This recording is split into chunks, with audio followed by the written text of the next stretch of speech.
Hey guys, so welcome to another video of Garden Obsessions. On our last video we talked about some fall planting and the soil temperatures in the ground and when to get the pansies in. What we're going to do is we're going to go ahead and get this blue rug juniper in the ground since the weather's getting a little cooler. Since the last storm, it seems like fall setting in. It was nice and cool all day, you know, low 70s, early 60s. So it's nice and cool out, and we want to get this in the ground before it starts getting completely cold. The things with these, they're zone 3 to 9. Very drought resistant plant. The only thing with any type of evergreen or shrub like this is you want to get in the ground before the ground starts to get too cold, or else the roots will not develop and it'll keep it from producing this nice foliage that it has here. This one is, like I said, there's different varieties of junipers. This is the blue rug. There's a blue star juniper. There's more of a needle-like foliage, kind of like a Christmas tree. The Parsoni, I don't know too much about that. I got an extra one that I'm probably going to turn into a little bonsai tree. So that'll be a cool little video I do later and see how that comes out. Again, this is part of the conifer family, which produces cones, kind of like a pine cone tree, only in a smaller scale. The only thing is, when this one produces cones, it's like a dark berry, so it actually looks like it has berries come wintertime. But they're actually little small cones that look like berries. The other thing with this, it's a creeper. It's a nice ground cover, perfect for any slopes or hills or something like that where water just passes through, and it'll completely cover that ground on the hillside or on the slope side or something like that. We're gonna put this in the front, change up our fall planting a little bit, get some nice ground cover in there, make it look nice with those pansies in the background. But like I said, we're gonna get this in today. Only, like I said, because the weather's getting a little bit cool, we want to get this in there before it starts getting completely cold, and then the ground, you know, the ground temperature changes, and then we'll get our pansies in there later. So let's go ahead and get this guy in the ground, and we'll check it out and see what it looks like. Okay, so Angie already pretty much dug the holes in there and placed them kind of where we're gonna want them at right there. As you can see, we got the pansies and the kale back there. She kind of places it where she thinks it's going to go, and just to see what it's going to come out like. We won't know once we start getting the pansies down. The weather gets a little bit cooler for the soil.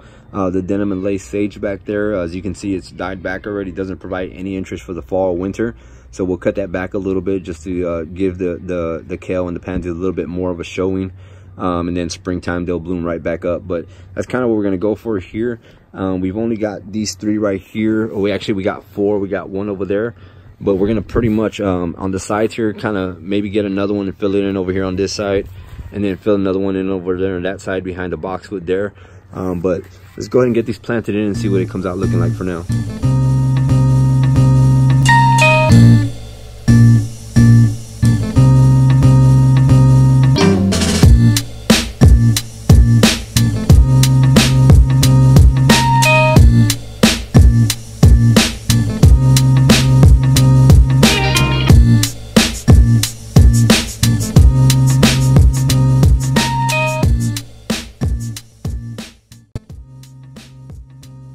Alright guys, so one thing I forgot to mention with these is we're going to plant these a little high, about 1.5 to 2 inches above the ground.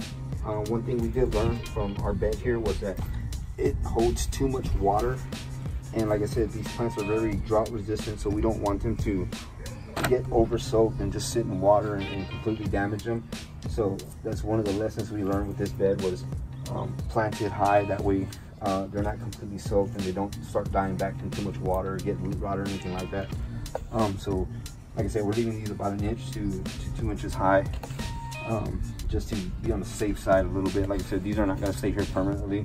Like with most everything else, we'll pull it out and make good use of it somewhere else.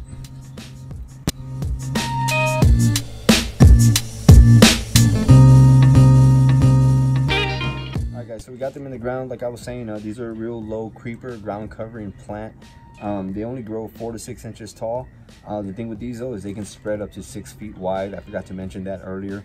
And like with all our plants, we use espoma fertilizer. The one we use for this one is Hollytones for evergreens.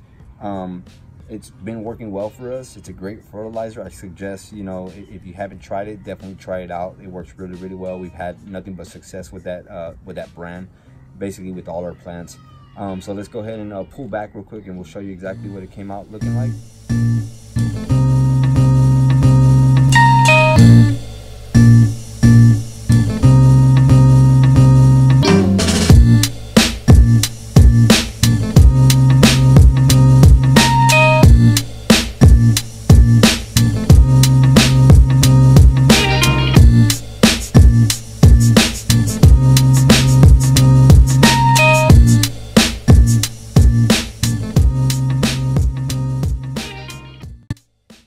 Alright guys, so there you have it. That's the start of our fall planting and our project going on in the front yard.